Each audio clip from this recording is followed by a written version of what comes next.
ನಮಸ್ಕಾರ, good evening ಎಲ್ಲರಿಗೆ. ನಾನು ಈ ಯೂಟ್ಯೂಬ್ ಚಾನಲ್ಗೆ ಸ್ವಾಗತ ಮಾಡಿಕೊಳ್ತಾ, ಈ ಸ್ಕಿಟ್ಟಲ್ಲಿ ನಾನು ಹೆಲ್ತ್ ಬಗ್ಗೆ ಒಂದು ಪರಿಚಯ ಮೂಡಿಸುವ ಸಣ್ಣ ಪ್ರಯತ್ನ ಮಾಡ್ತೀನಿ. ಅದರಲ್ಲಿ ವಿಶೇಷವಾಗಿ ಮೆಂಟಲ್ ಹೆಲ್ತ್ ಮತ್ತು ಫಿಸಿಕಲ್ ಹೆಲ್ತ್ ಇವೆರಡರ ವ್ಯತ್ಯಾಸಗಳನ್ನು ನಾನು ಹೇಳ್ತಾ ಹೋಗ್ತೀನಿ. ಹೆಲ್ತ್ ಭಾಳ ಮುಖ್ಯವಾದದ್ದು ಮನುಷ್ಯನಿಗೆ. ಹೆಲ್ತ್ ಈಸ್ ವೆಲ್ತ್ ಅಂತ ನಾವು ಹೇಳ್ತೀವಿ. ಸೊ ಹೆಲ್ತ್ ಇದ್ದರೆ ವೆಲ್ತ್, ವೆಲ್ತ್ ಇದ್ದರೆ ಲೈಫ್. ಆರೋಗ್ಯ ಸಂಪತ್ತಿನ ಮುಂದೆ ಇನ್ನೊಂದು ಸಂಪತ್ತಿಲ್ಲ. ಆರೋಗ್ಯ ಬಹಳ ಮುಖ್ಯ. ಆರೋಗ್ಯವನ್ನು ನಾವು ದುಡ್ಡು ಕೊಟ್ಟು ಕೊಂಡ್ಕೊಳ್ಳೋಕ್ಕೆ ಸಾಧ್ಯ ಇಲ್ಲ. ಆದರೆ ದುಡ್ಡಿನಿಂದ ಚಿಕಿತ್ಸೆಯನ್ನು ಪಡ್ಕೊಳ್ಬೋದು, ಚಿಕಿತ್ಸೆಯಿಂದ ಆರೋಗ್ಯವನ್ನು ರಕ್ಷಣೆ ಮಾಡ್ಕೊಳ್ಬೋದು. ಆ ಸಂದರ್ಭದಲ್ಲಿ ದುಡ್ಡು ಮುಖ್ಯ ಆಗುತ್ತೆ. ಸೊ ಹಂಗಾಗಿ ಆರೋಗ್ಯದ ರಕ್ಷಾ ಕವಚ ದುಡ್ಡು ಅಂತ ನಾವು ಹೇಳ್ತೀವಿ. ಆದರೆ 1 kg ಆರೋಗ್ಯ ಕೊಡಿ, 500 ರೂಪಾಯಿ ಕೊಡ್ತೀನಿ. 1 kg ಅರ್ಧ kg ಆರೋಗ್ಯ ಕೊಡಿ, 250 ರೂಪಾಯಿ ಕೊಡ್ತೀನಿ ಅಂತ ಇದನ್ನ ಅಂಗಡಿಯಲ್ಲಿ ಕೊಂಡ್ಕೊಂಡು ಬರೋದಕ್ಕೆ ಸಾಧ್ಯ ಇಲ್ಲ. ಆದ್ದರಿಂದ ಆರೋಗ್ಯವನ್ನು ಕಾಪಾಡ್ಕೊಳ್ಳೋ ನನ್ನ ದೃಷ್ಟಿಯಿಂದ ನಾವು ಮೆಂಟಲ್ ಹೆಲ್ತ್ ಮತ್ತು ಫಿಸಿಕಲ್ ಹೆಲ್ತ್ ಬಗ್ಗೆ ನಾನು ಹೇಳ್ತಾ ಇದ್ದೀನಿ. ನೋಡಿ, ಮಧ್ಯೆ ನಾನು ಈ ಸ್ಕಿಟ್ಟಲ್ಲಿ ಒಂದು 10 ನಿಮಿಷದಲ್ಲಿ ಬೇಗ ಮುಗಿಸೋಣ, ದೀರ್ಘವಾಗಿ ತೊಗೊಳ್ಳಲ್ಲ ಅಂತ ನಾನು ಅಂದ್ಕೊಂಡಿದ್ದೀನಿ. ಇನ್ನು ಡೆವಲಪ್ಮೆಂಟ್ ಮತ್ತು ಗ್ರೌತ್ ಅಂತ 2 ಪದಗಳನ್ನು ನಾನು ಶೈಕ್ಷಣಿಕ ಮನೋವಿಜ್ಞಾನದಲ್ಲಿ B.Ed ಮತ್ತು M.Ed ಪದವಿ ಓದಬೇಕಾದ್ರೆ ಓದಿದ್ದೀನಿ. ಶೈಕ್ಷಣಿಕ ತಂತ್ರಶಾಸ್ತ್ರ ಮತ್ತು ಶೈಕ್ಷಣಿಕ ಮನೋವಿಜ್ಞಾನ. ಯಾವತ್ತು ಗ್ರೌತ್ ಅಂತಕ್ಕಂಥದ್ದು ಒಂದು ಲಿಮಿಟ್ವರೆಗೆ ಇರುತ್ತೆ, ಅದು ನಿಲ್ಲುತ್ತೆ. ಸೊ ಒಂದು ಮರ ಇಷ್ಟು ವರ್ಷ ಬೆಳೆಯುತ್ತೆ, ಇಷ್ಟು ವರ್ಷದಲ್ಲಿ ಅದು ಹೂವನ್ನು ಬಿಡುತ್ತೆ, ಇಷ್ಟು ವರ್ಷದಲ್ಲಿ ಅದು ಹೈಯೆಸ್ಟ್ ಎತ್ತರಕ್ಕೆ ಬೆಳೆಯುತ್ತೆ ಒಂದು ಮರ. ಅದನ್ನು ನಾವು ಗ್ರೌತ್ ಅಂತ ಕರಿತೀವಿ, ಅದನ್ನು ಬೆಳವಣಿಗೆ ಅಂತ ಕರಿತೀವಿ. ಮನುಷ್ಯನು 21 ವರ್ಷದವರೆಗೆ ಬೆಳಿತಾನೆ, ಹೆಣ್ಮಕ್ಳಾದರೆ 18-20 ವರ್ಷದವರೆಗೆ ಬೆಳಿತಾರೆ. ಅದನ್ನ ನಾವು ಗ್ರೌತ್ ಅಂತ ಕರಿತೀವಿ. ಬೆಳವಣಿಗೆ ಒಂದು ಲಿಮಿಟಿಗೆ ನಿಲ್ಲುತ್ತೆ, ಮತ್ತೆ ಬೆಳೆಯಲ್ಲ ಅದ್ರ ಮೇಲೆ. ಅದನ್ನು ನಾವು ಬೆಳವಣಿಗೆ ಅಂತ ಕರಿತೀವಿ. ಇನ್ನು ವಿಕಾಸ ಅನ್ನೋದು ಕಣ್ಣಿಗೆ ಕಾಣಿಸಲ್ಲ, ಅದು ಅನ್ಲಿಮಿಟೆಡ್ ಪೀರಿಯಡ್. ವಿಕಾಸ ಹೆಚ್ಚಾಗ್ತಾ ಹೋಗುತ್ತೆ, ಅದು ಬುದ್ಧಿಗೆ ಸಂಬಂಧಪಟ್ಟಿತ್ತು. ಕಲಿಕೆ ಜನನಿಂದ ಮರಣದವರೆಗೆ ವ್ಯಕ್ತಿ ಕಲಿಯುತ್ತಾ ಇರುವುದೇ ಕಲಿಕೆ ಅಂತ ಶಿಕ್ಷಣ ತಜ್ಞರು ಹೇಳಿದ್ದಾರೆ. ಆದ್ದರಿಂದ ವಿಕಾಸಕ್ಕೆ ಕೊನೆ ಇಲ್ಲ. ವ್ಯಕ್ತಿ ಸಾಯುವವರೆಗೂ ಅವನು ವಿಕಾಸವಂತನೇ ಇರ್ತಾನೆ. ಸೊ ಅದು ವಿಕಾಸ. ಇದು ಬೆಳವಣಿಗೆ ಮತ್ತು ವಿಕಾಸಕ್ಕೆ ಇರ್ತಕ್ಕಂಥ ವ್ಯತ್ಯಾಸ. ವಿಕಾಸಕ್ಕೆ ಅವಧಿಯ ಲಿಮಿಟ್ ಇಲ್ಲ, ಮತ್ತು ಇಷ್ಟೇ ವಿಕಾಸ ಇಷ್ಟೇ ಅಂತ ಹೇಳೋಕ್ಕಾಗಿಲ್ಲ. ನಾಲೆಡ್ಜ್ ಅಂತಕ್ಕಂಥದ್ದು ವಿಕಾಸಕ್ಕೆ ಸಂಬಂಧಪಟ್ಟಿದೆ, ಅದು ಡೆವಲಪ್ಮೆಂಟಿಗೆ ಸಂಬಂಧಪಟ್ಟಿದೆ, ಅದು ಅನ್ಲಿಮಿಟೆಡ್. ಸೊ ಮೊದಲನೇದಾಗಿ ದೇಹದ ಆರೋಗ್ಯದಲ್ಲಿ ದೈಹಿಕ ಆರೋಗ್ಯ ಮತ್ತು ಮಾನಸಿಕ ಆರೋಗ್ಯ ಅಂತ ನಾವು ಹೇಳ್ತೀವಿ. ಮೊದಲನೇದಾಗಿ ದೈಹಿಕ ಆರೋಗ್ಯ, ಮೊದಲನೇ ವ್ಯತ್ಯಾಸಕ್ಕೆ ಪಾಯಿಂಟಿಗೆ ಬಂದರೆ ಇದು ದೇಹಕ್ಕೆ ಸಂಬಂಧಪಟ್ಟಿದ್ದು, ದೇಹದ ಆರೋಗ್ಯ. ನಾನು ಸ್ಪೆಷಲಾಗಿ ಹೇಳೋದು ಹೋಗೋದಕ್ಕೆ ನಾನು ತಜ್ಞನಲ್ಲ, ಜಸ್ಟ್ ಏನೋ ಪುಸ್ತಕದಲ್ಲಿ ಓದಿರೋದು ಅಷ್ಟೇ. ನಾನು ಇದರಲ್ಲಿ ಸ್ಪೆಷಲ್ ವೈದ್ಯನಲ್ಲ. ದೇಹಕ್ಕೆ ಸಂಬಂಧಪಟ್ಟದ್ದು ದೇಹದ ಆರೋಗ್ಯ, ಇನ್ನು ಮನಸ್ಸಿಗೆ ಸಂಬಂಧಪಟ್ಟದ್ದು ಮನಸ್ಸಿನ ಆರೋಗ್ಯ. Very simple. ಇನ್ನು 2ನೇ ಪಾಯಿಂಟು, ದೇಹದ ಆರೋಗ್ಯ ಕಣ್ಣಿಗೆ ಕಾಣಿಸ್ತದೆ, ಕಣ್ಣಿಂದ ನೋಡ್ಬೋದು, ಆದರೆ ಇದು ಅಗೋಚರ. ಮಾನಸಿಕ ಆರೋಗ್ಯ ಅನ್ನೋದು ಕಣ್ಣಿಗೆ ಕಾಣಿಸಲ್ಲ, ಅಗೋಚರ. ವರ್ತನೆಗಳಿಂದ ಇದನ್ನು ಗ್ರಹಿಸ್ಬೋದು. ನೆಕ್ಸ್ಟು, ದೈಹಿಕ ಆರೋಗ್ಯದ ಕೆಲವು ಸೂಕ್ಷ್ಮ ಸೆಲ್ಗಳನ್ನು, ಜೀವಕೋಶಗಳನ್ನು ಸೂಕ್ಷ್ಮ ದರ್ಶಕದ ಮೂಲಕ ನೋಡ್ಬೋದು.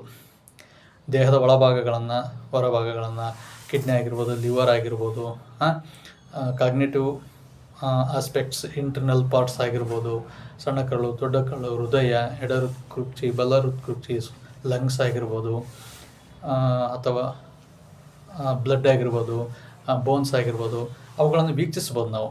ಆದರೆ ಈ ಒಂದು ಭೌತಿಕ ಆರೋಗ್ಯದಲ್ಲಿ ವೀಕ್ಷಿಸಲು ಸಾಧ್ಯ ಇಲ್ಲ. ಇವುಗಳನ್ನು ಸೂಚನೆಗಳ ಮೂಲಕ ತಿಳಿಬೋದು. ಮಾನಸಿಕ ಆರೋಗ್ಯವನ್ನು ಸೂಚನೆಗಳ ಮೂಲಕ ತಿಳಿಬೋದು. ಇನ್ನು ದೈಹಿಕ ಆರೋಗ್ಯಕ್ಕೆ ದೈಹಿಕ ವ್ಯಾಯಾಮದ ಅವಶ್ಯಕತೆ ಇದೆ. ಫಿಸಿಕಲ್ಲು, ಕ್ರೀಡೆಗಳು ಮತ್ತು ದೈಹಿಕ ಯೋಗ, ಪ್ರಾಣ ವ್ಯಾಯಾಮ ಇವುಗಳ ಮೂಲಕ ದೈಹಿಕ ಆರೋಗ್ಯವನ್ನು ಕಾಪಾಡ್ಕೋಬೋದು. ಇನ್ನು ಬೌದ್ಧಿಕ ಕೆಲಸದಲ್ಲಿ ನಿರತರಾಗುವುದರಿಂದ ಬೌದ್ಧಿಕ ಆರೋಗ್ಯವನ್ನು ಸಹ ಕಾಪಾಡ್ಕೋಬೋದು. ಆಮೇಲೆ ದೈಹಿಕ ಆರೋಗ್ಯವನ್ನು ನಾವು ನಿರ್ದಿಷ್ಟ ತೂಕ, ಎತ್ತರ, ಗಾತ್ರ, ಬಣ್ಣ ಇವುಗಳ ಮೂಲಕ ಗುರುತಿಸ್ಬೋದು. ಆದರೆ ಮಾನಸಿಕ ಆರೋಗ್ಯ ಇವುಗಳನ್ನು ಹೊಂದಿಲ್ಲ. ನೋಡಿ, ಬುದ್ಧಿ ಇಂಥ ಬಣ್ಣ ಇರುತ್ತೆ ಅಂತ ಹೇಳೋಕ್ಕಾಗತ್ತಾ? ಬುದ್ಧಿ ಇಷ್ಟು ಎತ್ತರ ಇದೆ ಅಂತ ಹೇಳೋಕ್ಕಾಗತ್ತಾ? ಬುದ್ಧಿ ಇಷ್ಟು ದಪ್ಪ ಇದೆ, ಇಷ್ಟು ತೂಕ ಹೊಂದಿದೆ ಅಂತ ಹೇಳೋಕ್ಕಾಗತ್ತಾ? ಆಗಲ್ಲ, ಇಂಪಾಸಿಬಲ್. ಬುದ್ಧಿ ಇಷ್ಟು kg ಇದೆ ಅಂತ ಹೇಳೋಕ್ಕಾಗತ್ತಾ? ಆಗಲ್ಲ. ಆದ್ದರಿಂದ ಬೌದ್ಧಿಕ ಆರೋಗ್ಯ ಇವುಗಳನ್ನು ಹೊಂದಿಲ್ಲ, ಆದರೆ ದೈಹಿಕ ಆರೋಗ್ಯ ಇವುಗಳನ್ನು ಹೊಂದಿದೆ.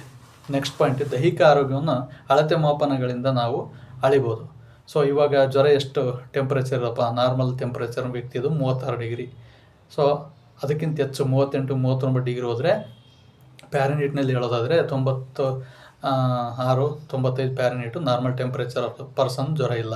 98 99 100 ಪ್ಯಾರನೀಟ್ಗಳಿಗೆ ಹೋದರೆ ಅದನ್ನು ನಾವು ಜ್ವರ ಸ್ಥಿತಿ ಅಂತ ನಾವು ಹೇಳ್ತೀವಿ ಮನುಷ್ಯನಿಗೆ. ಅದನ್ನ ನಾವು ಉಷ್ಣತಾಮಾಪಕದಿಂದ ತಿಳಿಬೋದು. ಆದರೆ ಬುದ್ಧಿಯನ್ನು ಅಳೆಯೋದಕ್ಕೆ ಉಷ್ಣತಾಮಾಪಕ ಇಲ್ಲ. ನಾಲೆಡ್ಜನ್ನು ಕೆಲವು ಪರೀಕ್ಷೆಗಳ ಮೂಲಕ ನಾವು ಅಳಿತೀವಿ. ನಾಲೆಡ್ಜ್ಗಳನ್ನು ಪರೀಕ್ಷೆಗಳ ಮೂಲಕ, ಬುದ್ಧಿಶಕ್ತಿ ಪರೀಕ್ಷೆಗಳ ಮೂಲಕ, ಆರ್ಮಿ ಬೀಟಾ, ಆರ್ಮಿ ಆಲ್ಫಾ ಮತ್ತು ಸೈಮನ್ನ ಬುದ್ಧಿಶಕ್ತಿ ಪರೀಕ್ಷೆಗಳ ಮೂಲಕ ನಾವು ಶಾಬ್ದಿಕ ಬುದ್ಧಿಶಕ್ತಿಗಳ ಪರೀಕ್ಷೆಗಳ ಮೂಲಕ ನಾವು ಬುದ್ಧಿಶಕ್ತಿಯನ್ನು ಅಳಿಬೋದು. ಯಾವುದೇ ನಿರ್ದಿಷ್ಟ ಅಳತೆಗೋಲು, ಭೌತಿಕವಾಗಿರ್ತಕ್ಕಂಥ ಅಳತೆಗೋಲು ಬುದ್ಧಿಯನ್ನು ಅಳೆಯಲು ಇಲ್ಲ. ನೆಕ್ಸ್ಟು ದೈಹಿಕ ಆರೋಗ್ಯ ಅಂತಕ್ಕಂಥದ್ದು ದೇಹದ ಬಾಹ್ಯ ಮತ್ತು ಆಂತರಿಕ ಅಂಗಾಂಗಗಳಿಗೆ ಸಂಬಂಧಿಸಿದೆ. ಆದರೆ ಮಾನಸಿಕ ಆರೋಗ್ಯ ಅಂತಕ್ಕಂಥದ್ದು ಜ್ಞಾನೇಂದ್ರಿಯಗಳಿಗೆ ಸಂಬಂಧಿಸಿದೆ. ಜ್ಞಾನೇಂದ್ರಿಯಗಳು ಅಂದರೆ ಯಾವಪ್ಪ? ಪಂಚೇಂದ್ರಿಯಗಳು: ಕಣ್ಣು, ಕಿವಿ, ಮೂಗು, ನಾಲಿಗೆ ಮತ್ತು ಚರ್ಮ. ಕಣ್ಣು, ಕಿವಿ, ಮೂಗು, ನಾಲಿಗೆ ಮತ್ತು ಚರ್ಮ ಇವು ಜ್ಞಾನೇಂದ್ರಿಯಗಳು, ಪಂಚೇಂದ್ರಿಯಗಳು, ಕಾಗ್ನೇಟಿವ್ ಆಸ್ಪೆಕ್ಟ್ಸ್ ಅಂತ ನಾವು ಹೇಳ್ತೀವಿ. ಸೊ ಇವುಗಳನ್ನು ನಾವು ಬಾಹ್ಯ ರೂಪದಲ್ಲಿ ನೋಡಿದರೂ ಸಹ ಇವುಗಳ ಸೂಚನೆಗಳು ನಮಗೆ ಮೆದುಳಿನ ಮೂಲಕ ಬರುವುದರಿಂದ ಅವು ಭೌತಿಕ ಕಮ್ಯಾಂಡ್ಗಳಿಗೆ ಸಂಬಂಧಪಟ್ಟಿದೆ ಅಂತ ಹೇಳ್ತೀವಿ. ನೆಕ್ಸ್ಟು ದೈಹಿಕ ಆರೋಗ್ಯ, ದೈಹಿಕ ಕ್ರೀಡೆಗಳು ಸಂಭವಿಸ್ತವೆ. ದೈಹಿಕ ಯಾವುದೊಂದು ವಿಶೇಷವಾದ ಕ್ರೀಡೆಯಲ್ಲಿ ಸಾಧನೆ ಮಾಡ್ಬೋದು. ಆದರೆ ಈ ಒಂದು ಭೌತಿಕ ಸಾಧನೆಗಳು ಚರ್ಚೆ ಮತ್ತು ಭೌತಿಕ ಕ್ರೀಡೆಗಳಿಗೆ ಸಂಬಂಧಪಟ್ಟಂತೆ ಕೆಲವೊಂದು ವರದಿಗಳಲ್ಲಿ, ತೀರ್ಪುಗಳಲ್ಲಿ, ಚರ್ಚೆಗಳಲ್ಲಿ, ಚೆಸ್ ಆಟಗಳಲ್ಲಿ ನಾವು ಬೌದ್ಧಿಕತೆಯನ್ನು ನಾವು ಕೆಲಸ ಕಾರ್ಯಗಳಲ್ಲಿ ಗುರುತಿಸ್ಬೋದು. ನೆಕ್ಸ್ಟು ಈ ಒಂದು ದೈಹಿಕ ಆರೋಗ್ಯ ಅಂತಕ್ಕಂಥದ್ದು ವೈದ್ಯಕೀಯ ಜ್ಞಾನವನ್ನು ಒಳಗೊಂಡಿದೆ. ಆದರೆ ಮಾನಸಿಕ ಆರೋಗ್ಯ ಅಂತಕ್ಕಂಥದ್ದು ವೈದ್ಯಕೀಯ ಜ್ಞಾನದ ಜೊತೆಗೆ ವಿಶೇಷವಾದ ಮನೋವೈಜ್ಞಾನಿಕ ಜ್ಞಾನವನ್ನು ಒಳಗೊಂಡಿದೆ ಅಂತಕ್ಕಂಥದ್ದು. ಸೊ ಇಲ್ಲಿಗೆ 9 ಪಾಯಿಂಟ್ ಆಯಿತು. ನಾನು ದೈಹಿಕ ಆರೋಗ್ಯ ಮತ್ತು ಮಾನಸಿಕ ಆರೋಗ್ಯದ ವ್ಯತ್ಯಾಸಗಳನ್ನು ನಾನು ಈ ಸ್ಕಿಟ್ಟಲ್ಲಿ ಹೇಳೋ ಪ್ರಯತ್ನವನ್ನು ಮಾಡ್ತಾಯಿದ್ದೀನಿ. ದೈಹಿಕ ಆರೋಗ್ಯಕ್ಕೆ ಪ್ರಾಣಿ ಮತ್ತು ವಿಶೇಷವಾಗಿ ಮನುಷ್ಯ ಅತ್ಯುತ್ತಮ ಉದಾಹರಣೆ. ಅದೇ ರೀತಿಯಾಗಿ ಆರೋಗ್ಯಯುತ ನಾಗರಿಕ ವರ್ತನೆಗೆ ಸಂಬಂಧಿಸಿದ್ದು ಮಾನಸಿಕ ಆರೋಗ್ಯ. ಇಲ್ಲಿ ಮಾನಸಿಕ ಆರೋಗ್ಯ ಅಂತಕ್ಕಂಥದ್ದು ಬಿಹೇವಿಯರಿಗೆ ಸಂಬಂಧಪಟ್ಟಿದೆ, ವಿಶೇಷವಾಗಿ ವ್ಯಕ್ತಿಗೆ ಸಂಬಂಧಪಟ್ಟಿದೆ. ಪ್ರಾಣಿ ಪಕ್ಷಿಗಳಿಗೆ ಸಂಬಂಧಪಟ್ಟಿಲ್ಲ ಹೆಚ್ಚಾಗಿ. ಮತ್ತು ಆಹಾರ, ಉತ್ತಮ ಹವೆ, ಪರಿಸರ ಅಗತ್ಯ. ದೈಹಿಕ ಆರೋಗ್ಯಕ್ಕೆ ಒಳ್ಳೆಯ ವಾತಾವರಣ, ವೆಂಟಿಲೇಷನ್ ಚೆನ್ನಾಗಿರ್ಬೇಕು, ಪರಿಸರ, ಉತ್ತಮ ಆಹಾರ ಇರಬೇಕು, ಆಮೇಲೆ ಉತ್ತಮ ಹವಾಮಾನ, ಪರಿಸರ ಇರಬೇಕು. ಅದರ ಜೊತೆಗೆ ಮಾನಸಿಕ ಆರೋಗ್ಯಕ್ಕೆ ಇವುಗಳ ಜೊತೆಗೆ ಸಮುದಾಯಗಳ ಅಸ್ತಿತ್ವ ಮುಖ್ಯ. ಸಮುದಾಯಗಳ ಅಸ್ತಿತ್ವ ಅಂದರೆ ಈ ಸಾಂಘಿಕ ಜೀವನ ಆಗಿರ್ಬೋದು, ಸಂಘಟನೆಗಳಾಗಿರ್ಬೋದು, ಸಮವಯಗಳ ಸ್ನೇಹಿತರಾಗಿರ್ಬೋದು. ಈ ರೀತಿ ಮಾನಸಿಕ ಆರೋಗ್ಯಕ್ಕೆ ಶೈಕ್ಷಣಿಕ ಮನೋವಿಜ್ಞಾನದ ಆಧಾರದ ಮೇಲೆ ಹೇಳ್ತಾರೆ. ನೆಕ್ಸ್ಟು ದೈಹಿಕ ಆರೋಗ್ಯ, ದೈಹಿಕ ಭಿನ್ನತೆಗಳಿರ್ತವೆ. ಎತ್ತರದಲ್ಲಿ, ಬಣ್ಣದಲ್ಲಿ, ಆಕಾರದಲ್ಲಿ, ತೂಕದಲ್ಲಿ ದೈಹಿಕ ಭಿನ್ನತೆಗಳಿರ್ತವೆ. ಅದೇ ರೀತಿಯಾಗಿ ಭೌತಿಕ ಆರೋಗ್ಯದಲ್ಲಿ ಮನೋವೈಜ್ಞಾನಿಕ ಭಿನ್ನತೆಗಳಿರ್ತವೆ. ವರ್ತನೆಗಳಲ್ಲಿ ಮನುಷ್ಯನ ವರ್ತನೆಗಳಲ್ಲಿ ಮನೋವೈಜ್ಞಾನಿಕ ಭಿನ್ನತೆಗಳು ಇರ್ತವೆ. ಭಾಷೆಯಲ್ಲಾಗಿರ್ಬೋದು, ಪ್ರಾದೇಶಿಕ ಆಗಿರ್ಬೋದು, ಪ್ರಾದೇಶಿಕ ಪರಿಸರ, ಕೌಟುಂಬಿಕ ಹಿನ್ನೆಲೆ, ಸಾಮಾಜಿಕ ಪರಿಸರ, ಪಡೆದಂಥ ಶಿಕ್ಷಣ ಪದ್ಧತಿ, ಜೊತೆಗೆ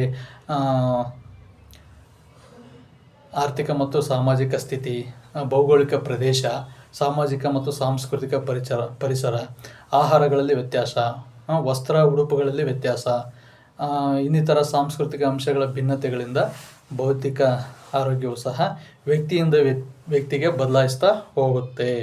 ನೆಕ್ಸ್ಟ್ 13ನೇ ಪಾಯಿಂಟು, ದೈಹಿಕ ಆರೋಗ್ಯದಲ್ಲಿ ನಾವು ನ್ಯೂನತೆಗಳನ್ನು ಗುರುತಿಸ್ಬೋದು. ಉದಾಹರಣೆ, ದೈಹಿಕ ನ್ಯೂನತೆಗಳಲ್ಲಿ ನಾವು ಗುರುತಿಸ್ತೀವಿ. ಇಲ್ಲಿ ಮಾನಸಿಕ ಆರೋಗ್ಯದಲ್ಲಿ ಮನೋವೈಕಲ್ಯತೆಗಳನ್ನು ನಾವು ಗುರುತಿಸ್ಬೋದು. ಇವುಗಳಿಗೆ ತಕ್ಕಂತಹ ಪರಿಹಾರಗಳು ಮುಂದೆ ನಾನು ನೆಕ್ಸ್ಟ್ ಪಾಯಿಂಟಲ್ಲಿ ಹೇಳ್ತೀನಿ. ದೈಹಿಕ ಚಿಕಿತ್ಸೆ ದೈಹಿಕ ಆರೋಗ್ಯಕ್ಕೆ ಅವಶ್ಯಕ. ಇನ್ನು ಮನೋವೈಜ್ಞಾನಿಕ ಚಿಕಿತ್ಸೆ ಮಾನಸಿಕ ಆರೋಗ್ಯಕ್ಕೆ ಅವಶ್ಯಕ. ನೆಕ್ಸ್ಟು ದೈಹಿಕ ಆರೋಗ್ಯದಲ್ಲಿ ಅಂಗಾಂಗ ಕಸಿ ಮಾಡ್ತಾರೆ, ಕೃತಕ ಅಂಗಾಂಗಗಳನ್ನು ಜೋಡಣೆ ಮಾಡ್ತಾರೆ. ಆದರೆ ಮಾನಸಿಕ ಆರೋಗ್ಯದಲ್ಲಿ ಬುದ್ಧಿಶಕ್ತಿಯನ್ನು ಒಬ್ಬ ವ್ಯಕ್ತಿ ಬುದ್ಧಿಶಕ್ತಿಯನ್ನು ಇನ್ನೊಬ್ಬ ವ್ಯಕ್ತಿಗೆ ತಂದಿಡೋಕ್ಕೆ ಸಾಧ್ಯ ಇಲ್ಲ. ಉದಾಹರಣೆ, ಅವನ ಮೆದುಳು ಇವನ ಮೆದುಳು ತೆಗೆದು ಅವನ ಮೆದುಳನ್ನ ಇಡೋಕ್ಕೆ ಬರಲ್ಲ. ಹಾಗಾಗಿ ಇದು ಕಸಿ ಮಾಡಲಾಗಲಿ ಅಥವಾ ಇನ್ನೊಬ್ಬರು ತಂದಿಡೋದಾಗಲಿ ಬರಲ್ಲ. ನೆಕ್ಸ್ಟು ದೈಹಿಕ ಆರೋಗ್ಯಕ್ಕೆ ಚಲನೆ ಇದೆ. ಅಂದರೆ ನಮ್ಮ ದೇಹ ನಾವು ವಾಕ್ ಮಾಡ್ತೀವಿ, ಆದರೆ ಬುದ್ಧಿ ಚಲಿಸ್ತದೆ ಅಂತ ಹೇಳೋಕ್ಕಾಗಲ್ಲ. ಅದು ಸೂಚನೆಗಳನ್ನು ಕೊಡುತ್ತೆ. ಮುಖ್ಯವಾಗಿ ಸಂವಹನ ಮತ್ತು ಸಂಸರ್ಗವನ್ನು ಅವಲಂಬಿಸಿದೆ. ಇದನ್ನು ನಾವು ಚಲನೆ ಅಂತ ಹೇಳೋಕ್ಕಾಗಲ್ಲ. ಅದನ್ನ ನಾವು ಸಂವಹನ, ಸಂಸರ್ಗ ಮತ್ತು ರವಾನೆ ಅಂತ ನಾವು ಹೇಳ್ಬೋದು. ನೆಕ್ಸ್ಟು ದೈಹಿಕ ಆರೋಗ್ಯಕ್ಕೆ ಸಂಬಂಧಪಟ್ಟಂತೆ ಕ್ರೀಡೆಗಳನ್ನು ಸ್ಪರ್ಧೆಗಳನ್ನಾಗಿ ನೆರವೇರಿಸ್ತಾರೆ. ಇನ್ನು ಮಾನಸಿಕ ಆರೋಗ್ಯಕ್ಕೆ ಸಂಬಂಧಪಟ್ಟಂತೆ ಮನೋವೈಜ್ಞಾನಿಕ ಕ್ರೀಡೆಗಳನ್ನು ನೆರವೇರಿಸ್ತಾರೆ. ನೆಕ್ಸ್ಟು ದೈಹಿಕ ಆರೋಗ್ಯ ಅಂತಕ್ಕಂಥದ್ದು ಬಾಹ್ಯ ಆಕಾರವನ್ನು ಹೊಂದಿದೆ. ಇದು ಬೌದ್ಧಿಕ ಆರೋಗ್ಯ ಅಂತಕ್ಕಂಥದ್ದು ಇಂಟರ್ನಲ್ ಕೌಶಲ್ಯಗಳನ್ನು ಒಳಗೊಂಡಿದೆ. ಮಾತು, ಬರಹ ಆಗಿರ್ಬೋದು, ಆಲಿಸುವಿಕೆ ಆಗಿರ್ಬೋದು, ಅಥವಾ ಓದುವಿಕೆ ಆಗಿರ್ಬೋದು, ಇವೆಲ್ಲ ಪ್ರಕ್ರಿಯೆಗಳಲ್ಲಿ ಅದು ಒಳಗೊಂಡಿದೆ. ಇನ್ನು ಜೀವಕೋಶಗಳಲ್ಲಿ ಪ್ರತಿಜೈವಿಕಗಳು, ಆ್ಯಂಟಿಬಯೋಟಿಕ್ಸ್ ಅಂತ ನಾವು ಕರಿತೀವಿ, ರಕ್ತ ಮೂಳೆಗಳಲ್ಲಿ ಮತ್ತು ಸ್ನಾಯುಗಳಲ್ಲಿ ಈ ದೈಹಿಕ ಆರೋಗ್ಯವನ್ನು ನಾವು ವೀಕ್ಷಿಸ್ತೀವಿ. ಆದರೆ ಬೌದ್ಧಿಕ ಆರೋಗ್ಯವನ್ನು ನಾವು ನರವ್ಯೂಹದಲ್ಲಿ ಮತ್ತು STM LTM ಅಂತ ಕರಿತೀವಿ, ಶಾರ್ಟ್ ಟೈಮ್ ಮೆಮೊರಿ ಮತ್ತು ಲಾಂಗ್ ಟೈಮ್ ಮೆಮೊರಿ. ಯಾವ ಒಂದು ವಸ್ತುವನ್ನು ತಕ್ಷಣ ನೆನ್ಪಿಟ್ಕೊಳ್ಳೋದು, ಉದಾಹರಣೆ ಒಂದು ಗಾಡಿ ನಂಬರು, ಅದನ್ನ ತಕ್ಷಣ ನೆನ್ಪಿಟ್ಕೊಳ್ತೀವಿ, ಅದನ್ನ ಬರ್ಕೊಳ್ಳಲ್ಲ, ಅದು STM ಶಾರ್ಟ್ ಟೈಮ್ ಮೆಮೊರಿ ಅಂತ ಕರಿತೀವಿ. ಇನ್ನು ಲಾಂಗ್ ಟೈಮ್ ಮೆಮೊರಿ ಅಂದರೆ ನಾವು ಭಾರತಕ್ಕೆ ಸ್ವಾತಂತ್ರ್ಯ ಬಂದದ್ದು ಯಾವಾಗ? 1947 ಆಗಸ್ಟ್ 15. ಅದು ಯಾವಾಗೋ ಬಂದು ಎಷ್ಟು ವರ್ಷ ಆಯಿತು, ಇನ್ನು ಎಷ್ಟು ವರ್ಷ ಆದರೂ ಅದು ನೆನ್ಪಿಟ್ಕೊಂಡಿರ್ತೀವಿ. ಇದು ಲಾಂಗ್ ಟೈಮ್ ಮೆಮೊರಿ ಅಷ್ಟೇ. ಉದಾಹರಣೆ, ನಮ್ಮ ಡೇಟ್ ಆಫ್ ಬರ್ತ್ ಆಗಿರ್ಬೋದು, ಸರ್ಟಿಫಿಕೇಟ್ ಒಂದು ಡೇಟ್ ಆಫ್ ಬರ್ತ್ ಇರುತ್ತೆ ಅಫಿಷಿಯಲ್ ಆಗಿ, ಮಿತಿ ಪ್ರಕಾರ ಬರ್ತ್ಡೇ ಮಾಡ್ಕೊಳ್ಳೋದು ಒಂದು ಡೇಟ್ ಆಫ್ ಬರ್ತ್ ಇರುತ್ತೆ. ಆ ವಿಷಯ ಬೇರೆ, ಅದು ನೆಕ್ಸ್ಟ್ ಕಿಟ್ಟಲ್ಲಿ ಚರ್ಚೆ ಮಾಡ್ತೀನಿ. ಇವಾಗ ನನ್ನ ಡೇಟ್ ಆಫ್ ಬರ್ತ್ ಮಿತಿ ಪ್ರಕಾರ ಚೇಂಜ್ ಆಗ್ತದೆ. ನನ್ನ ಡೇಟ್ ಆಫ್ ಬರ್ತ್ ನಿಜವಾದ ಸರ್ಟಿಫೈಡ್ ಏನಿತ್ತು ಮಾರ್ಕ್ಸ್ ಕಾರ್ಡಲ್ಲಿ ಅದೇ ಅವತ್ತೇ ನಾನು ಬಿಟ್ಟರೆ ನಿಜವಾಗಿ ಹೇಳ್ಬೇಕಂದ್ರೆ. ಆದರೆ ಆ ದಿನ ಸಂವತ್ಸರಗಳ ಪ್ರಕಾರವಾಗಿ ಪ್ರತಿ ವರ್ಷ ಅದೇ ಇರುತ್ತೆ, ಆದರೆ ದಿನಾಂಕ ಮತ್ತು ತಿಂಗಳು ಬದಲಾಗುತ್ತೆ ನನಗೆ. ಅದು ಮಿತಿ ಪ್ರಕಾರ ಪ್ರತಿ ವರ್ಷವೂ ಬದಲಾಗುತ್ತೆ, ಅದು ಬೇರೆ ವಿಷಯ. ಅಂಥ ಇವು ಬೌದ್ಧಿಕ ವಿಷಯಗಳಿಗೆ ಸಂಬಂಧಪಟ್ಟವಂತೆ ಹೇಳಿದೆ ಅಷ್ಟೇ. ನಮ್ಮ ಡೇಟ್ ಆಫ್ ಬರ್ತ್ ನೆನ್ಪಿಟ್ಕೊಳ್ಳೋದು ಲಾಂಗ್ ಟೈಮ್ ಮೆಮೊರಿ. ನರವ್ಯೂಹಗಳಿಗೆ ಮತ್ತು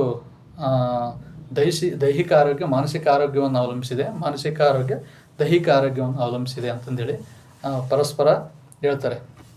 ನೆಕ್ಸ್ಟು ದೈಹಿಕ ಆರೋಗ್ಯ ಕೌಶಲ ಮತ್ತು ದೈಹಿಕ ಕಸರತ್ತುಗಳಿಗೆ ಸಂಬಂಧಪಟ್ಟಿದೆ. ಯಾವುದೊಂದು ಕ್ರೀಡೆಯಲ್ಲಾಗಿರ್ಬೋದು, ಕುಸ್ತಿ, ಬಾಕ್ಸಿಂಗ್ ಆಗಿರ್ಬೋದು, ಅವುಗಳಲ್ಲಿ ಒಬ್ಬ ವಿಶೇಷ ಸಾಧನೆಯನ್ನು ಮಾಡ್ಬೋದು. ಆದರೆ ಬೌದ್ಧಿಕ ಕ್ಷೇತ್ರದಲ್ಲಿ ಸಾಧನೆಯನ್ನು ಗುರುಸೋದಕ್ಕೆ ವ್ಯಕ್ತಿಯ ಕಲೆ ಮತ್ತು ನಟನಾ ಕಲೆ, ಕರಕುಶಲ ಕಲೆ ಮತ್ತು ಸಮಾಜ ಸೇವೆ ಆಗಿರ್ಬೋದು, ಆಧ್ಯಾತ್ಮಿಕ ಸಾಮಾಜಿಕ ಕ್ಷೇತ್ರಗಳಲ್ಲಿ ಮಾಡಿರ್ತಕ್ಕಂಥ ಸಾಧನೆಯಿಂದ ನಾವು ಬೌದ್ಧಿಕ ಕ್ಷೇತ್ರದಲ್ಲಿನ ಸಾಧನೆಯನ್ನು ಗುರುತಿಸ್ತೀವಿ. ನೆಕ್ಸ್ಟು ದೈಹಿಕ ಆರೋಗ್ಯ ಅಂತಕ್ಕಂಥದ್ದು ದೈಹಿಕ ಕೆಲಸಕ್ಕೆ ಸಂಬಂಧಿಸಿದೆ. ಉದಾಹರಣೆ, ಭಾರ ಎತ್ತುವುದು, ಕೆಲಸ ಮಾಡುವುದು, ಕಾರ್ಮಿಕರು ಕಾರ್ಖಾನೆಗಳಲ್ಲಿ ದುಡಿಯುವುದು. ಆದರೆ ಇದು ಬೌದ್ಧಿಕ ಕೆಲಸಕ್ಕೆ ಸಂಬಂಧಪಟ್ಟಿದೆ, ಸ್ಕಿಲ್ಡ್. ಹೌದಾ? ದೈಹಿಕ ಕೆಲಸ ಮತ್ತು ಬೌದ್ಧಿಕ ಕೆಲಸ ಇವೆರಡರಲ್ಲಿ ವ್ಯತ್ಯಾಸ ಇದೆ. ನೆಕ್ಸ್ಟು ದೈಹಿಕ ಆರೋಗ್ಯವನ್ನು ದೈಹಿಕ ಪರೀಕ್ಷೆಗಳಿಂದ ಅಳೆಯುವುದು ಅಂತ ಹೇಳ್ತಾರೆ. ಅದೇ ರೀತಿಯಾಗಿ ಬೌದ್ಧಿಕ ಆರೋಗ್ಯವನ್ನು ಭೌತಿಕ, ಶಾಬ್ದಿಕ, ಅಶಾಬ್ದಿಕ ಪರೀಕ್ಷೆಗಳಿಂದ ಅಳೆಯುವುದು. ಮತ್ತು ಕ್ರೀಡಾ ಮೈದಾನದಲ್ಲಿ ದೈಹಿಕ ಆರೋಗ್ಯವನ್ನು ಪ್ರದರ್ಶನ ಮಾಡ್ತಾರೆ. ಉದಾಹರಣೆಗೆ ರನ್ನಿಂಗ್ ರೇಸ್ ಆಗಿರ್ಬೋದು, ಹೈ ಜಂಪ್ ಆಗಿರ್ಬೋದು, ಲಾಂಗ್ ಜಂಪ್ ಆಗಿರ್ಬೋದು, ಇವುಗಳ ಮೂಲಕ. ಇನ್ನು ಬೌದ್ಧಿಕ ಆರೋಗ್ಯದ ಪ್ರದರ್ಶನ ಏನು ನಡೀತಪ್ಪ ಅಂತಂದರೆ ವಿದ್ವತ್ ಸಭೆಗಳಲ್ಲಿ, ಭಾಷಣಗಳಲ್ಲಿ ಮತ್ತು ಗಣಕಯಂತ್ರ ಕಾರ್ಯದಲ್ಲಿ, ಕೆಲಸ ಕಾರ್ಯಗಳಲ್ಲಿ ಬೌದ್ಧಿಕತೆಯನ್ನು ಪ್ರದರ್ಶನ ಮಾಡ್ಬೋದು. ನೆಕ್ಸ್ಟ್ ದೈಹಿಕ ಆರೋಗ್ಯವನ್ನು ಈಜು, ಕ್ರೀಡೆ, ಯೋಗ ಇನ್ನಿತರ ದೈಹಿಕ ಸಾಧನೆಗಳಿಗೆ ಸಂಬಂಧಪಟ್ಟಂತೆ ದೈಹಿಕ ಆರೋಗ್ಯವನ್ನು ಗುರುತಿಸ್ತಾರೆ. ಇಲ್ಲಿ ನಟನಾ ಕಲೆ, ಚಿಕಿತ್ಸೆ ಮತ್ತು ಕಲೆ, ಅಭಿನಯ ಮತ್ತು ಸಮಾಜ ಸೇವೆ ಮತ್ತು ಸಾಂಸ್ಕೃತಿಕ ಸಾಮಾಜಿಕ ಕ್ಷೇತ್ರಗಳಿಗೆ ಸಂಬಂಧಪಟ್ಟಂಥ ವಿಶಿಷ್ಟ ಸಾಧನೆಗೆ ಸಂಬಂಧಿಸಿದೆ ಅಂತಂದೇಳಿ ಹೇಳ್ತಾರೆ. ಈ ಒಂದು ದೈಹಿಕ ಆರೋಗ್ಯವನ್ನು ಕೊನೆ 25ನೇ ಪಾಯಿಂಟ್ ಹೇಳೋದಾದರೆ, ಬಾಹ್ಯ ಸೌಂದರ್ಯ ಮತ್ತು ಆಕರ್ಷಣೆ ಗಳಿಗೆ ಒಳಪಟ್ಟಿದೆ ಫಿಸಿಕಲ್, ಭೌತಿಕತೆ ಅನ್ನೋದು. ಆದರೆ ಆಂತರಿಕ ಮಾನಸಿಕ ಆರೋಗ್ಯ ಅಂತಕ್ಕಂಥದ್ದು ಆಂತರಿಕ ಸೌಂದರ್ಯಕ್ಕೆ ಒಳಪಟ್ಟಿದೆ, ಅಲ್ಲದೆ ಬೌದ್ಧಿಕತೆಯನ್ನು ಒಳಗೊಂಡಿದೆ. ಇಲ್ಲಿ ಜೆಂಡರ್ ಮುಖ್ಯ ಅಲ್ಲ. ಇಲ್ಲಿ ಬುದ್ಧಿ ಜೆಂಡರ್ಗೆ ಅಡ್ಡಿ ಬರಲ್ಲ. ಜೆಂಡರು ಬುದ್ಧಿಶಕ್ತಿ ವಿಸ್ತಾರವಾಗಲು ಅಡ್ಡಿ ಬರಲ್ಲ ಅಂತಕ್ಕಂಥದ್ದು. ಇದು ಕೊನೆಯ ಅಂಶ. ಇನ್ನು ನಾನು ಬ್ರೀಫಾಗಿ ಚರ್ಚೆ ಮಾಡಿಬಿಟ್ಟು ನಾನು ಈ ಸ್ಕಿಟ್ಟನ್ನು ಮುಗಿಸ್ತೀನಿ. ಸೊ ದೇಹದ ಮೂಲಕ ನಾವು ಜೆಂಡರ್ನ ಗುರುತಿಸ್ಬೋದು, ದೇಹದ ಮೂಲಕ. ಆದರೆ ಬುದ್ಧಿಯ ಮೂಲಕ ನಾವು ಜೆಂಡರ್ನ ಗುರುತಿಸೋದಕ್ಕೆ ಸಾಧ್ಯವೇ ಇಲ್ಲ. ಬುದ್ಧಿಗೆ ಜೆಂಡರ್ ಲಿಮಿಟ್ ಇಲ್ಲ. ದೇಹವನ್ನು ನಾವು ಜೆಂಡರ್ ಮೂಲಕ ಗುರುತಿಸ್ತೀವಿ, ಮೇಲು ಫಿಮೇಲು ಇನ್ನೊಂದೇನು. ಆದರೆ ಬುದ್ಧಿಯನ್ನು ಜೆಂಡರ್ ಮೂಲಕ ಗುರುತಿಸೋಕ್ಕಾಗಿಲ್ಲ. ಇದು ಹೆಣ್ಮಕ್ಳು ಬುದ್ಧಿ, ಇದು ಗಂಡ್ಮಕ್ಳು ಬುದ್ಧಿ ಅಂತ ಸಂಶೋಧಕರು ಇನ್ನೂ ಸಂಶೋಧನೆ ಮಾಡ್ತಾನೇ ಇದ್ದಾರೆ. ಯಾಕಂದರೆ ಎಲ್ಲ ಕ್ಷೇತ್ರಗಳಲ್ಲಿ ಹೆಣ್ಮಕ್ಳು ಪೈಲಟ್ ಇದ್ದಾರೆ, ಗಂಡ್ಮಕ್ಳು ಪೈಲಟ್ ಇದ್ದಾರೆ. ಹೆಣ್ಮಕ್ಳು ಟೀಚರ್ ಇದ್ದಾರೆ, ಗಂಡ್ಮಕ್ಳು ಟೀಚರ್ ಇದ್ದಾರೆ. ಹೆಣ್ಮಕ್ಳು ಜಡ್ಜ್ ಲಾಯರ್ ಇದ್ದಾರೆ, ಗಂಡ್ಮಕ್ಳು ಜಡ್ಜ್ ಲಾಯರ್ ಇದ್ದಾರೆ, ಡಾಕ್ಟರ್ ಇದ್ದಾರೆ, ಇಂಜಿನಿಯರ್ ಇದ್ದಾರೆ. ಎಲ್ಲ ಕ್ಷೇತ್ರಗಳಲ್ಲಿ ಸರಿಸಮಾನವಾಗಿ ಹೆಣ್ಮಕ್ಳು ಗಂಡ್ಮಕ್ಳು ಸಾಧನೆಗಳನ್ನು ಮಾಡಿದ್ದಾರೆ. ಹಾಗಾಗಿ ಬುದ್ಧಿಯನ್ನು ಇದು ಹೆಣ್ಮಕ್ಳು ಬುದ್ಧಿ, ಇದು ಗಂಡ್ಮಕ್ಳು ಅಂತ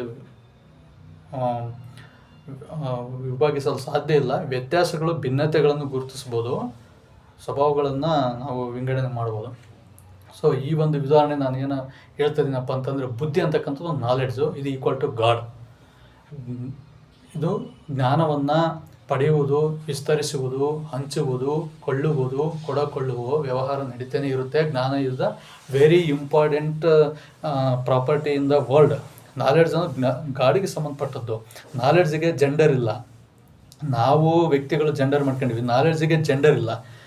ನಾನು ಇನ್ನು ಒಂದು ಉದಾಹರಣೆ ಮೂಲಕ ವ್ಯಕ್ತಪಡಿಸ್ತಾ ಇದ್ದೀನಿ.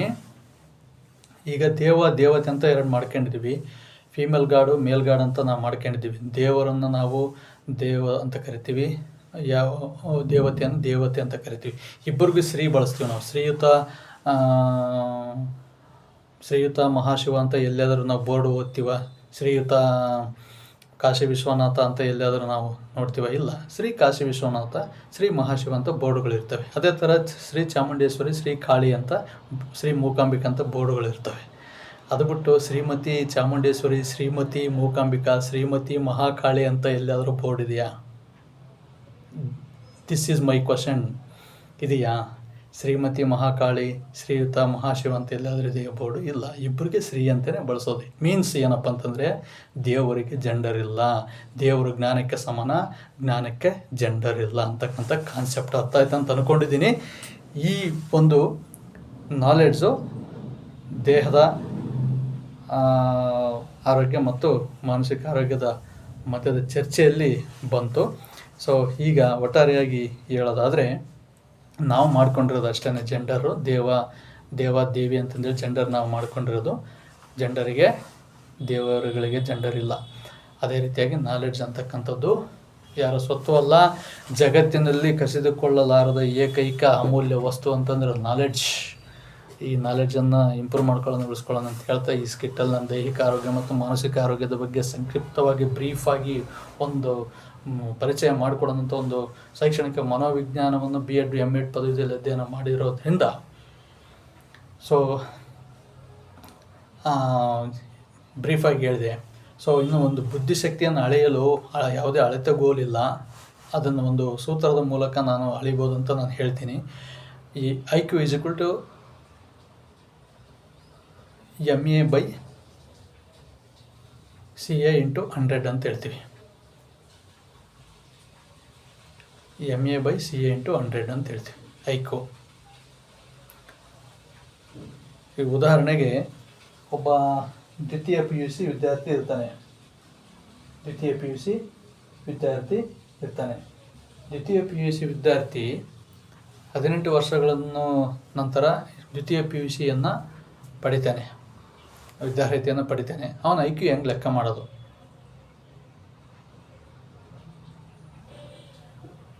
MA ಅಂತಂದರೆ ಮೆಂಟಲ್ ಏಜು, CA ಅಂತಂದರೆ ಕ್ರೋನಾಲಜಿಕಲ್ ಏಜು, ಮಾನಸಿಕ ವಯಸ್ಸು ಮತ್ತು ದೈಹಿಕ ವಯಸ್ಸು × 100.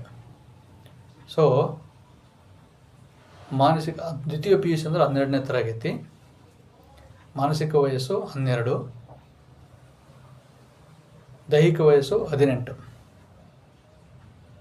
ಹಾಕಿದಾಗ × 100 ಲೆಕ್ಕ ಮಾಡಿದಾಗ ಏನು ಬರುತ್ತಲ್ಲ, ಅದನ್ನು ನಾವು IQ ಅಂತಂದೇಳಿ ನಾವು ಕರಿತೀವಿ. ಸೊ ಅದನ್ನು 12/100 18 ಇಂಟು 100 ಮಾಡಿದಾಗ ಏನು ಬರುತ್ತೆ, ಅಲ್ಲಿ 1200 ಡಿವೈಡೆಡ್ ಬೈ 18 ಭಾಗಾಕಾರ ಮಾಡಿದಾಗ 12 ಡಿವೈಡೆಡ್ ಬೈ 18 ಇಂಟು 100. ಅದನ್ನು ನಾನು 100ಅನ್ನು 12ಕ್ಕೆ ಗುಣಾಕಾರ ಮಾಡಿ 1200 ಮಾಡಿದೆ. 1200 1200 ಡಿವೈಡೆಡ್ ಬೈ 18 ಅಂದರೆ ಕ್ರೋನಲಾಜಿಕಲ್ ಏಜ್. CA ಅಂದರೆ ಕ್ರೋನಲಾಜಿಕಲ್ ಏಜು ಅಂದರೆ ದೈಹಿಕ ವಯಸ್ಸು, MA ಅಂದರೆ ಮೆಂಟಲ್ ಏಜು ಮಾನಸಿಕ ವಯಸ್ಸು. ಸೊ ಅದನ್ನು ಲೆಕ್ಕ ಮಾಡಿದಾಗ ನಮಗೆ ಏನು ಭಾಗಾಂಶ ಏನು ಬರುತ್ತಲ್ಲ 66.6 ಬರುತ್ತೆ. 66% ಬರುತ್ತೆ. ಇನ್ನು ಲೆಕ್ಕ ಮಾಡಬೇಕಾದ್ರೆ ನೀವು 12 ಡಿವೈಡೆಡ್ ಬೈ 18 ಅದನ್ನು ಗುಣಾಕಾರ ಮಾಡಿರಿ, ಇಂಟು 100 ಮಾಡಿರಿ. 1200 ಡಿವೈಡ್ ಬೈ 18 ಆಗುತ್ತೆ. 18ನ 1200 ಭಾಗಾಕಾರ ಮಾಡಿದಾಗ ಶೇಷ 120 ಬಂದು ಪುನಃ ಮತ್ತೆ ಪಾಯಿಂಟ್ ತೊಗೊಂಡು 6 ಇಡ್ತೀವಿ, 66.6 ಆಗುತ್ತೆ. ಸೊ ಅವನ ಮಾನಸಿಕ ಬೌದ್ಧಿಕ ಮಟ್ಟ 66 ಇದೆ ಅಂತ ನಾವು ಹೇಳ್ತೀವಿ. ಲೆಕ್ಕ ಮಾಡಿ ನೋಡ್ರಿ ನೀವು, ಅಷ್ಟೇ ಬರೋದು, 66 ಇದೆ ಅಂತ ಹೇಳ್ತೀವಿ. ಇದು ಸರಾಸರಿ ಬುದ್ಧಿಮಟ್ಟ. ಅಂದರೆ 18 ವರ್ಷಕ್ಕೆ ಒಬ್ಬ ವಿದ್ಯಾರ್ಥಿ ದ್ವಿತೀಯ PUCಯನ್ನು ಮುಗಿಸಿರ್ಬೇಕು. ಹಾಗಾದರೆ ಅವನ ಬೌದ್ಧಿಕ ಮಟ್ಟ ನಾರ್ಮಲ್ ಇದ್ದಾನಂತ ಅರ್ಥ, ಸರಾಸರಿ ಬುದ್ಧಿ ಹೊಂದಿದ್ದಾನೆ ಅಂತ ಅರ್ಥ. ಅದೆಲ್ಲ ಬಿಟ್ಟು ಫೇಲ್ ಆಗಿ 20 ವರ್ಷಕ್ಕೆ ಅವ್ನು ಸೆಕೆಂಡ್ PUC ಮುಗಿಸಿದರೆ ಅಲ್ಲಿ ವ್ಯತ್ಯಾಸ ಆಗುತ್ತೆ. ಕ್ರೋನಲಾಜಿಕಲ್ 20 ಬರುತ್ತೆ, ಮೇಲೆ 12 ಬರುತ್ತೆ. ಅವಾಗ ಏನಾಯಿತು, ಅವನು 1200 20ನ ಡಿವೈಡೆಡ್ ಮಾಡಿದಾಗ ಡಿವೈಡೆಡ್ ಬೈ ಮಾಡಿದಾಗ 66ಕ್ಕಿಂತ ಕಮ್ಮಿ ಬರುತ್ತೆ. ಮಾಡಿ ನೋಡಿ, 66ಕ್ಕಿಂತ ಕಮ್ಮಿ ಬರುತ್ತೆ. 26 120 ಹೌದಾ, 60 ಬಂತು. 60 ಬಂತು, 6% ಕಮ್ಮಿ ಆಯಿತಾ. ಸೊ ಒಂದು 6% ಬುದ್ಧಿಮಟ್ಟ ಕಡಿಮೆ ಇದೆ ಅಂತ ಅರ್ಥ. ಹಾಗಾಗಿ ಯಾವ ಏಜಲ್ಲಿ ಯಾವ ವಿದ್ಯಾರ್ಹತೆಯನ್ನು ಪಡಿಬೇಕೋ ಕರೆಕ್ಟಾಗಿ ಪಡೆದಿದ್ರೆ ಅದು ನಾರ್ಮಲ್ ಆಗಿರ್ತಕ್ಕಂಥ ಬೌದ್ಧಿಕ ಬುದ್ಧಿಮಟ್ಟವನ್ನು ಹೊಂದಿದ್ದೇನಂತ ಹೇಳ್ಬೋದು. ಸೊ ಇದನ್ನ ಕನ್ಕ್ಲೂಸ್ ಮಾಡೋದಾದರೆ, ಸೊ ಇಲ್ಲಿ ದೈಹಿಕ ಮತ್ತು ಮಾನಸಿಕ ಆರೋಗ್ಯದ ವ್ಯತ್ಯಾಸಗಳನ್ನು ಈ ಸ್ಕಿಟ್ಟಲ್ಲಿ ಹೇಳ್ತಕ್ಕಂಥ ಸಣ್ಣ ಪ್ರಯತ್ನವನ್ನು ಮಾಡಿದೆ. ಏನಾದರೂ ಹೆಲ್ಪ್ ಆಗಿದ್ದರೆ ಪಡ್ಕೊಳ್ಳಿ, ಇಲ್ಲಾಂದರೆ ಬೇಡ ಅಂತ ಹೇಳ್ತಾ ಈ ಸ್ಕಿಟ್ಟನ್ನು ನಾನು ಕ್ಲೋಸ್ ಮಾಡ್ತಾ ಇದ್ದೀನಿ. Good evening.